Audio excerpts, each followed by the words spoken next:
देखिए आपको चुंबकीय द्विध्रुव बताना है। चुंबकीय द्विध्रुव क्या होता है? देखिए वैद्युत द्विध्रुव तो आप पहले जानते हैं। वैद्युत द्विध्रुव का मतलब होता है कि दो आवेशों का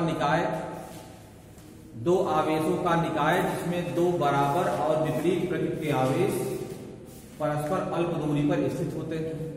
ठीक है, प्लस क्यू आवेश और माइनस क्यू आवेश अगर 2l दूरी पर स्थित हो तो जो वैद्युत द्विध्रुव का आघूर्ण होता है वह Q गुणे 2l अर्थात 2QL के बराबर होता है। इसको आप दिखाते हैं P से। P इक्वल टू होता है 2QL। इसको क्या बोलते हैं? वैद्युत द्विध्रुव का आघूर्ण। तो जैसे वैद्युत द्विध्रुव का आघूर्ण होता है उसको P से दिखाते हैं, वैसे चुंबकीय द्विध्रुव का भी आघूर्ण होता है। चुंबकीय द्विध्रुव का भी आघूर्ण है। देखिए कहीं पर चुंबकीय द्विध्रुव का आघूर्ण मिल जाए और चुंबकीय द्विध्रुव के बलयुग्म का आघूर्ण मिल जाए तो दोनों अलग अलग चीजें होती हैं। दोनों चीजें ये अलग अलग है। वैद्युत द्विध्रुव का आघूर्ण और वैद्युत द्विध्रुव के बलयुग्म का आघूर्ण अलग है, और चुंबकीय द्विध्रुव का आघूर्ण और चुंबकीय द्विध्रुव के बलयुग्म का आघूर्ण दोनों अलग है। ठीक है, वैसे चुंबकीय द्विध्रुव का आघूर्ण कट गया है आपके कोर्स से। जैसे वहां पर आप पढ़े थे कि वैद्युत द्विध्रुव के कारण अक्षीय स्थिति में वैद्युत क्षेत्र की तीव्रता, निरक्षीय स्थिति में वैद्युत क्षेत्र की तीव्रता का सूत्र है ना। वैसे यहां भी है, चुंबकीय द्विध्रुव के कारण अक्षीय स्थिति में चुंबकीय क्षेत्र की तीव्रता और निरक्षीय स्थिति में चुंबकीय क्षेत्र तीव्रता है ना। उसी तरह सूत्र है, जहां P का प्रयोग था वहां M का प्रयोग होगा। बाकी सारी चीज वही है। वहां पर जो कांस्टेंट था 1/4πε0 था और यहाँ पर कांस्टेंट आपका μ0/4π है। बाकी सारी चीज वही है, लेकिन वो भी आपको याद नहीं करना है। ठीक है, जो इस चैप्टर में आपको जानना है वो मैं आपको बता रहा हूं। ठीक है, पहला तो यह है कि धारावाही लूप समझ रहे होंगे आप। धारावाही लूप का मतलब कि एक रिंग जिसमें धारा बह रही हो उसको हम धारावाही लूप बोलते हैं। उसमें एक फेरे भी हो सकते हैं, दो फेरे भी हो सकते हैं और दो से ज्यादा फेरे भी हो सकते हैं। तो धारावाही लूप जो होता है वह भी चुंबकीय द्विध्रुव होता है। धारावाही लूप, धारावाही परिनालिका, ये चुंबकीय द्विध्रुव होते हैं। चुंबक जो होता है उसमें चुंबकीय द्विध्रुव पहले से ही होता है। आप जानते हैं नॉर्थ पोल साउथ पोल चुंबक में होते ही। कोई भी चुंबक हो, यहां तक कि चुंबक को अगर दो भागों में काट दिया जाए तब भी उसके दोनों सिरों पर दो ध्रुव अपने आप बन जाते हैं। इसलिए चुंबकीय द्विध्रुव जो है, चुंबक तो होता ही है, चुंबक का अपना चुंबकीय आघूर्ण होता है। ठीक है, क्योंकि चुंबक एक चुंबकीय द्विध्रुव है, उसमें पहले से ही एक साउथ पोल होता है, नॉर्थ पोल होता है। लेकिन अगर कोई धारावाही लूप है तो उसका भी एक चुंबकीय द्विध्रुव का आघूर्ण होता है। चुंबकीय द्विध्रुव कैसे आप जानेंगे? कौन सा ध्रुव उत्तरी है, कौन दक्षिणी है? अगर कोई सिंगल लूप है, ऐसे एक फेरे है या कई फेरे हैं, कोई दिक्कत नहीं है, कई फेरे हैं इसमें अगर आप प्रेक्षक हैं और सामने से आप लूप को देख रहे हैं, आपके सामने वाले सिरे पर, ठीक है, धारा की दिशा अगर एंटी क्लॉकवाइज है, कहने का मतलब धारा इधर से आ रही है और इधर जा रही है, तो ये आपका होगा एंटी क्लॉकवाइज। तो वह सिरा क्या कहलाएगा? उत्तरी ध्रुव कहलाएगा। वह सिरा कहलाएगा उत्तरी ध्रुव, जिसमें सामने वाला जो प्रेक्षक है वह अपने सामने वाले सिरे में धारा की दिशा को एंटी क्लॉकवाइज देख रहा है। इसको उलट देंगे आप धारावाही लूप को, तो उधर से देखेंगे तो क्लॉकवाइज दिखेगा, और अगर क्लॉकवाइज ये दिख रहा है धारा की दिशा, तो वह सिरा आपका दक्षिणी ध्रुव हो जाएगा। जैसे एक तार लीजिए, अगर आप इधर से देख रहे हैं धारा इधर से बह रही है ऐसे ऐसे, ये क्लॉकवाइज है, तो ये सिरा हमारा दक्षिणी ध्रुव हो जाएगा। वही एक ही फेरा है, वो सिरा दक्षिणी ध्रुव हो जाएगा। इसको उलट देंगे तो वही चीज तो एंटी क्लॉकवाइज हो जाएगा, फिर वही चीज एंटी क्लॉकवाइज हो जाएगी, तो वही सिरा आपका दक्षिणी ध्रुव हो जाएगा, उत्तरी ध्रुव हो जाएगा। तो एक सिरा उत्तरी हो जाता है, एक सिरा दक्षिणी हो जाता है। धारावाही परिणालिका में भी ऐसे ही करते हैं। धारावाही परिणालिका में तो एक उपाय और है कि आप लटका देंगे उसको धागे से बांध करके, तो जो सिरा उत्तर की तरफ ठहरेगा वो उत्तरी ध्रुव हो जाएगा, जो दक्षिण की ओर ठहरेगा वो दक्षिण ध्रुव हो जाएगा। या तो आप तारों को लपेटे हुए हैं, ऐसे सेल से धारा प्रवाहित कर रहे हैं। देखिए सेल से धारा जिस तार से जा रही है वो तार आगे कैसे एंटी क्लॉकवाइज लपेटा गया है कि क्लॉकवाइज लपेटा गया है। जैसे लपेटा जाएगा धारा वैसे जाएगी उसके अंदर। अगर सामने वाले सिरे पर धारा एंटी क्लॉकवाइज है तो उत्तरी ध्रुव है, इसके विपरीत दक्षिणी ध्रुव हो जाएगा। और अगर क्लॉकवाइज है तो दक्षिणी ध्रुव है, इसके विपरीत उत्तरी ध्रुव हो जाएगा। ठीक है ना। तो कहने का मतलब धारा बह रही है तो चुंबकीय आघूर्ण होता है। अब हमको यह जानना है कि अगर कोई इलेक्ट्रॉन के प्रवाह को ही धारा कहते हैं। अगर धारा बह रही है, धारा प्रवाहित हो रही है, तो इसका मतलब है कि आवेशों का प्रवाह हो रहा है, आवेशों का परिक्रमण हो रहा है। अगर आवेश का परिक्रमण हो रहा है वृत्तीय पथ पर, जिसकी त्रिज्या है स्मॉल आर, इसकी त्रिज्या क्या है स्मॉल आर है, तो फिर कितना चुंबकीय आघूर्ण, चुंबकीय द्विध्रुव का आघूर्ण होगा। घूमते हुए इलेक्ट्रॉन के परिक्रमण के कारण क्या होगा, ये लूप बन जाएगा। इस लूप का अपना चुंबकीय द्विध्रुव होगा। ये लूप चुंबकीय द्विध्रुव हो गया क्योंकि एक से उत्तरी ध्रुव हो गया, एक दक्षिणी ध्रुव हो गया। अगर चुंबकीय द्विध्रुव हो गया तो इसका अपना कुछ चुंबकीय द्विध्रुव का आघूर्ण होना चाहिए। तो हमको क्या ज्ञात करना है कि अगर कोई इलेक्ट्रॉन, एक सिंगल की बात कर रहा हूं, एक इलेक्ट्रॉन है जो कि एक फेरे का, सिंगल फेरे का लूप है, उस लूप में वो घूम रहा है। ठीक है। तो जाहिर सी बात धारा बहेगी। धारा एक सिरे की तरफ देखेंगे एंटी क्लॉकवाइज दिखेगी, दूसरे की तरफ क्लॉकवाइज दिखेगी, तो वही एक फेरा हमारा जो है वो चुंबकीय द्विध्रुव बन गया। अगर चुंबकीय द्विध्रुव बना हुआ है तो उसका अपना आघूर्ण भी होना चाहिए। तो यहां पर मान लीजिए एक सिंगल इलेक्ट्रॉन है, एक इलेक्ट्रॉन है, ये आर त्रिज्या के वृत्त में घूम रहा है। ठीक है। चुंबकीय द्विध्रुव निकालना इसका है। तो चलिए यहां पर धारा कितनी हो जाएगी, एक इलेक्ट्रॉन के प्रवाह के कारण धारा का मान हो जाएगा, आप जानते हैं I इक्वल टू होता है Q/T, I बराबर Q/T होता है। तो Q की जगह आवेश, तो एक सिंगल इलेक्ट्रॉन है, आवेश हो गया E, और T मतलब टाइम। तो एक पूरे चक्कर के दौरान हम देखना चाह रहे हैं कि क्या धारा बह रही है। एक चक्कर लगा ली इलेक्ट्रॉन, अगर सिंगल इलेक्ट्रॉन, तो क्या धारा बहेगी। तो जो समय लगेगा वो परिक्रमण काल के बराबर होगा। I इक्वल टू हो जाएगा E/T। ठीक है। T परिक्रमण काल हो गया, और कैपिटल T की वैल्यू हो जाएगी 2πr/v। समय बराबर होता है दूरी बटे चाल। दूरी हो जाएगी उस वृत्त की परिधि के बराबर, चाल उसकी मान लीजिए इलेक्ट्रॉन की v है, तो कैपिटल T का मान हो जाएगा 2πr/v। T की वैल्यू यहां रख देते हैं हम, तो I इक्वल टू हो जाएगा स्मॉल e बटे 2πr, और v नीचे चला जाएगा ऊपर, तो I इक्वल टू हो जाएगा EV/2πr। ये आप जान गए यहां तक। I इक्वल टू क्या होता है 2πr। चुंबकीय द्विध्रुव के आघूर्ण की बात हम करते हैं। ठीक है। पहले चुंबकीय द्विध्रुव का आघूर्ण क्या होता है उसको थोड़ा बता दें आपको, फिर जो है आप समझ पाएंगे। ध्यान दीजिए, बात ध्यान दीजिए मेरी, समझिएगा। किसी भी चुंबक का जो चुंबकीय द्विध्रुव का आघूर्ण होता है ना, बलयुग्म का आघूर्ण तो आप जानते हैं, चुंबकीय द्विध्रुव के बलयुग्म का आघूर्ण। चुंबकीय द्विध्रुव का मतलब किसी धारावाही लूप कोई लटका हुआ है चुंबकीय क्षेत्र में, तो उसके बलयुग्म का आघूर्ण निकला हुआ था, आपको याद हो, टाउ बराबर होता है NIAB sin थीटा। पहले आप थोड़ा यहां समझ लीजिए आप, उसके बाद कल इस पर हम आते हैं। इतने कोर्स में नहीं, लेकिन बिना इसके बताए आप यहां आगे बढ़ नहीं पाएंगे। यहां जा जाइए पहले इसको। टाउ क्या है, ये चुंबकीय द्विध्रुव के बलयुग्म का आघूर्ण है, याद रखिएगा, चुंबकीय द्विध्रुव के बलयुग्म का आघूर्ण। और वैद्युत द्विध्रुव के बलयुग्म का आघूर्ण क्या होता है, आपको याद होगा, टाउ बराबर होता है पीई साइन थीटा। याद आ रहा है?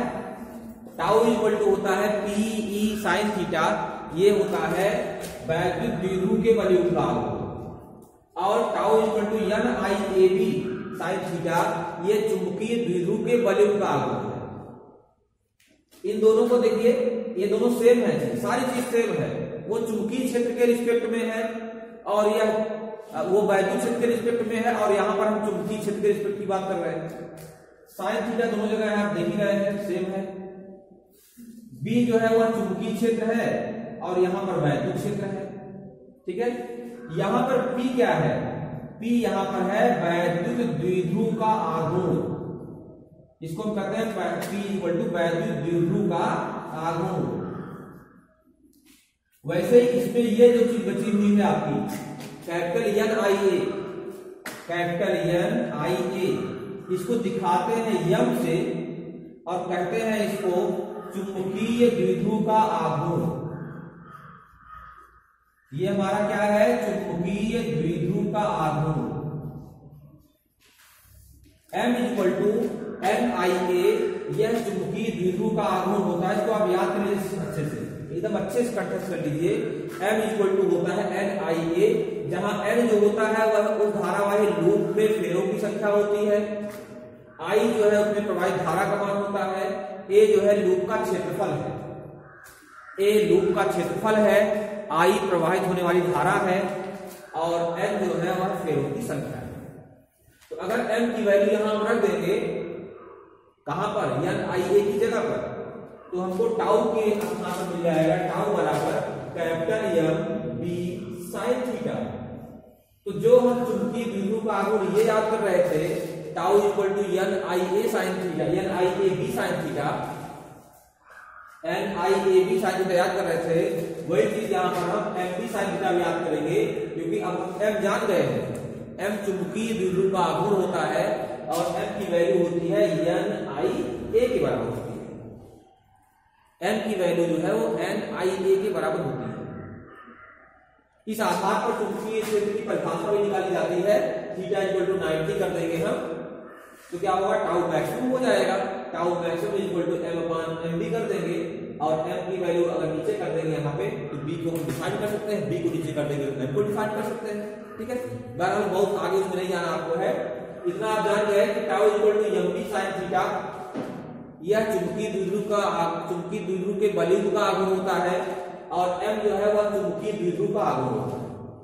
ठीक है, अब m आप जान गए कि चुंबकीय द्विध्रुव का आघूर्ण है, तो यहां पर हम लूप की बात कर रहे थे, धारावाही लूप है, ये सिंगल फेरे हैं, तो इसका चुंबकीय द्विध्रुव का आघूर्ण क्या होगा ये निकालना है। तो धारावाही लूप के लिए चुंबकीय द्विध्रुव का आघूर्ण जो एन आई ए होता था, n का मान 1 है तो केवल आई ए बचेगा। अब धारावाही लूप की बात कर रहे हैं हम, n की वैल्यू 1 है, केवल 1 फेरे हैं, तो n की वैल्यू हो जाएगी, धारावाही लूप की बात कर रहे हैं, आई ए हो जाएगा, जहां पर आई की वैल्यू हम पहले से निकाल चुके हैं, ये EV अपान 2 पाई आर, तो m इक्वल टू हो जाएगा EV बटे 2 पाई आर इंटू ए जो है वो क्षेत्रफल है, क्षेत्रफल होता है पाई आर स्क्वायर, तो हो जाएगा ये पाई आर स्क्वायर, एक आर से कैंसिल हो जाएगा, पाई से कैंसिल हो जाएगा, तो m की वैल्यू हो जाएगी EVR डिवाइड बाई 2। ये धारावाही लूप के चुंबकीय द्विध्रुव का आघूर्ण है, EVR डिवाइड बाई 2।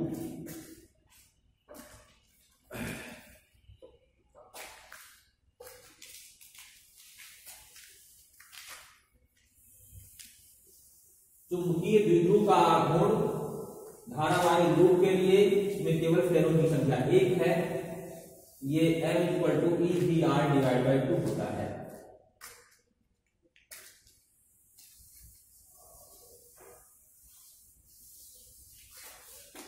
चलिए, अब यहां पर हम इसी चुंबकीय द्विध्रुव के आघूर्ण को थोड़ा सा और डिफाइन करेंगे। किस रूप में? कोणीय संवेग के पदों में, कोणीय संवेग के पदों में इसको हम डिफाइन करेंगे थोड़ा सा और। आप जानते हैं कि कोणीय संवेग किसी भी वृत्ताकार पथ पर घूमते हुए कण का जो कोणीय संवेग होता है, जिसको हम दिखाते हैं जे से, जे, इस जे की वैल्यू होती है जे बराबर आई ओमेगा। ये आप 11th पढ़े होंगे, वृत्तीय गति के पाठ पढ़े होंगे। तो कोणीय संवेग angular momentum J equal to I omega होता है। आई क्या होता है? ये जड़त्व आघूर्ण है। आई जो है वो जड़त्व आघूर्ण है, और जड़त्व आघूर्ण का मान होता है mr²। याद होगा आपको, जड़त्व आघूर्ण का मान क्या होता है? mr²। आई टू mr² जड़त्व आघूर्ण का मान होता है, इसकी वैल्यू है। ओमेगा है, ओमेगा को हम कहते हैं कोणीय वेग। ओमेगा कोणीय वेग है, और कोणीय वेग रेखीय वेग में जो संबंध है उसका फार्मूला आपको पता होगा, क्या होता है? v equal to R omega. रेखीय वेग बराबर कोणीय वेग गुणे त्रिज्या, v equal to R omega. ये 11th में जब वृत्तीय गति का चैप्टर आप देखेंगे तो उसके शुरुआत में ही है, रेखीय वेग और कोणीय वेग में संबंध है ये, ठीक है। तो क्या हो जाएगा ये? v equal to R omega हो जाएगा, ठीक है यहां तक। चलिए, तो ये हो गया j equal to I omega. I की value mr², omega equal to क्या हो जाएगा? v अपॉन आर हो जाएगा। ये ओमेगा इक्वल टू क्या हो जाएगा? v upon R. यहां से एक आर से कटेगा, तो j की वैल्यू हो जाएगी mvr।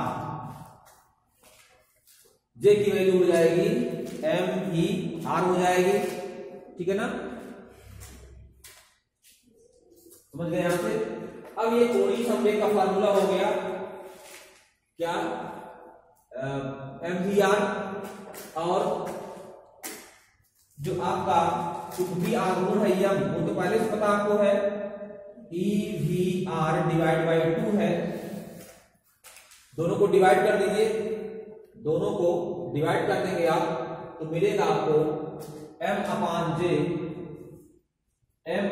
जे बराबर, डिवाइड करिए यहां से, m को ऊपर j को नीचे करेंगे, VR से VR कटेगा, आएगा E upon 2m। m upon J equal to हो जाएगा E अपान 2m। तिरछा उड़ा कर देंगे तो m इक्वल टू हो जाएगा E upon 2m into J. m equal to हो जाएगा E upon 2m into J हो जाएगा। सदिश अगर अदिश रूप में लिखेंगे तो सीधे आप इसको याद कर सकते हैं, लेकिन अगर दिशा की बात करेंगे तो चुंबकीय आघूर्ण की दिशा और एंगुलर मोमेंटम कोणीय संवेग जो होता है, इसकी जो दिशा होती है वह एक दूसरे के विपरीत दिशा में होते हैं। इसलिए यहां पर अगर हम दिशा की बात करेंगे तो वेक्टर यम हो जाएगा बराबर minus E upon 2m into जे। ऐसे कर देंगे तो ये दिशा का भी संकेत हो जाएगा यहां से, और साथ ही साथ न्यूमेरिकल वैल्यू भी आपको मिल जाएगी। तो m equal to minus E upon 2m into J हो जाएगा। यह चुंबकीय आघूर्ण में और कोणीय संवेग में संबंध का फार्मूला है। कोणीय संवेग में चुंबकीय आघूर्ण में ये संबंध का फार्मूला है, ये आप समझ गए होंगे।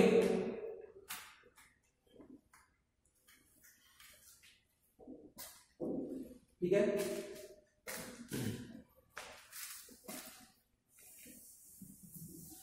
अब जैसे एक छोटा टॉपिक और है, छोटा टॉपिक एक और है, चुंबकीय द्विध्रुव को किसी वाय चुंबकीय क्षेत्र में घुमाने में किया गया कार्य। बिल्कुल सेम सूत्र वैसे ही है जैसे आप वैद्युत द्विध्रुव पढ़े हुए थे, वैसे ही फार्मूला है। आप चुंबकीय द्विध्रुव के बलिगुण का आघूर्ण पढ़ चुके हैं।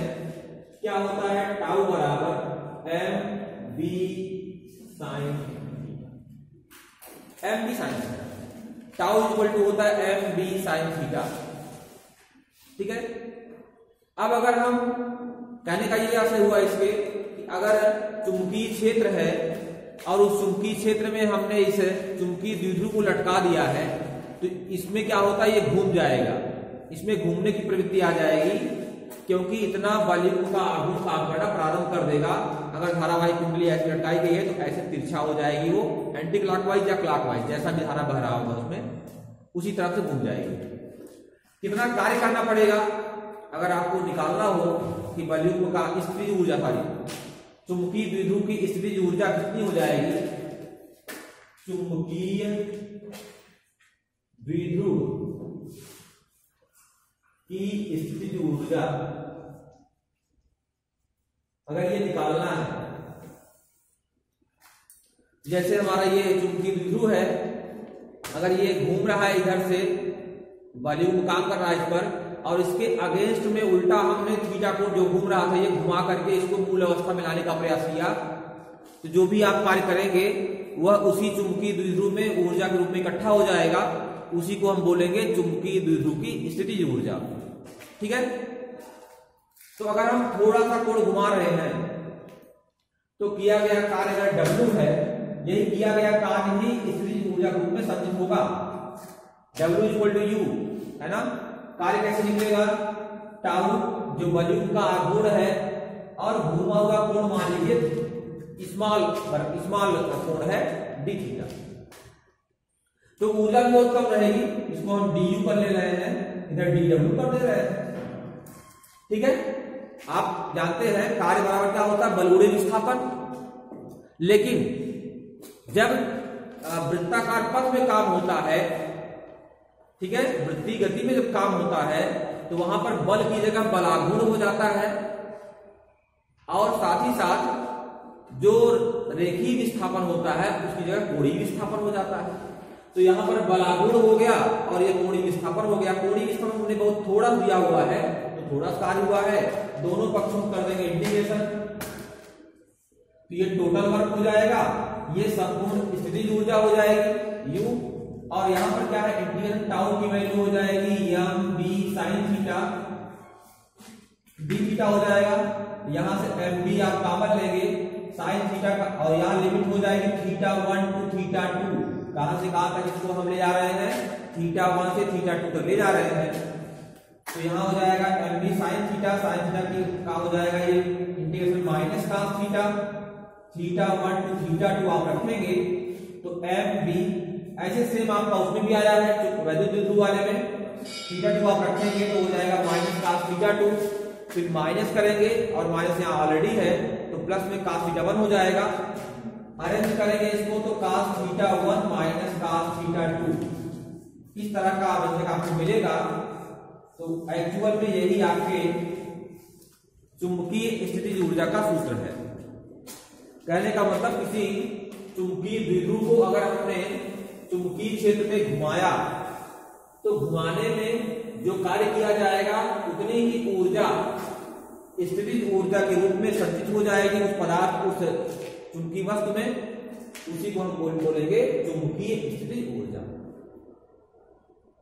सामान्य अवस्था में 90 अंश के स्थिति में, 90 अंश के कोण की अवस्था में अगर चुंबकीय द्विध्रुव हमारा है तो उस समय उसकी ऊर्जा को 0 माना जाता है। यहां ध्यान दीजिए, जैसे ये हमारा चुंबकीय द्विध्रुव है, वैद्युत द्विध्रुव तभी वही बात होती, ध्यान दीजिए, जैसे ये मान लो वैद्युत द्विध्रुव है, ये इसका धन आवेश है, ये ऋण आवेश है। जब हम इसको ऐसे वर्टिकल ले आएंगे तो हमको कोई कार्य नहीं करना पड़ेगा, क्योंकि धन आवेश को अगर यहां वैद्युत क्षेत्र प्रतिकर्षित करेगा तो ऋण आवेश को आकर्षित करेगा, बराबर होगा, तो नेट किया गया कार्य 0 हो जाएगा। ऐसे ही चुंबकीय द्विध्रुव की बात करें तो एक सिरा उत्तरी ध्रुव है, एक सिरा दक्षिणी ध्रुव है। अगर हमारा चुंबकीय क्षेत्र एक को रिपेल कर रहा है, दूसरे को अट्रैक्ट कर रहा है, तो नेट ऊर्जा इसके पास 0 है। तो अगर चुंबकीय द्विध्रुव लंबवत रखा है किसी चुंबकीय क्षेत्र में तो उसकी चुंबकीय स्थितिज ऊर्जा को 0 माना जाता है। अर्थात अगर θ1 का मान 90 है उस समय जो ऊर्जा होती 0 होती है, तो हम जब घुमाएंगे इसको तो इस अवस्था में है लंबवत, हमने थीटा को घुमाया इधर की तरफ या इधर की तरफ घुमाया, ठीक है। तो कितना कार्य करना पड़ेगा, θ1 की जगह आप रखेंगे 90 और θ2 की जगह रखेंगे थीटा, कोण घुमाया आपने तो क्या हो जाएगा U इक्वल टू हो जाएगा mv और यहाँ हो जाएगा cos 90 का मान 0, 0 माइनस cos थीटा हो जाएगा, तो माइनस cos थीटा माइनस को आगे लगा दे रहे हैं तो हो जाएगा U equal to minus mv cos theta. इतनी ऊर्जा जो है वह संपूर्ण ऊर्जा रहती है किसके पास, चुंबकीय द्विध्रुव के पास रहती है, ठीक है ना। और अगर प्रश्न में इस तरह से कि चुंबकीय क्षेत्र में चुंबकीय द्विध्रुव को 30 अंश से 60 अंश कोण घुमाया गया, तो आप यहाँ पर 30 अंश रखेंगे, यहाँ 60 अंश रखेंगे, तब तो कोई दिक्कत नहीं है। अगर सिंगल कोण दिया हो आपको कि किसी चुंबकीय क्षेत्र में चुंबकीय द्विध्रुव को 60 अंश कोण से घुमाया गया, तो आप सोचेंगे θ1 क्या रखें, θ2 क्या रखें, तो एक सूत्र आपको दे दिया गया है U equal to minus mv cos theta. यहां से आप ये जान सकते हैं कि कितना कोण घुमाया जाए तो कितना ऊर्जा उसके पास रहेगी, ठीक है।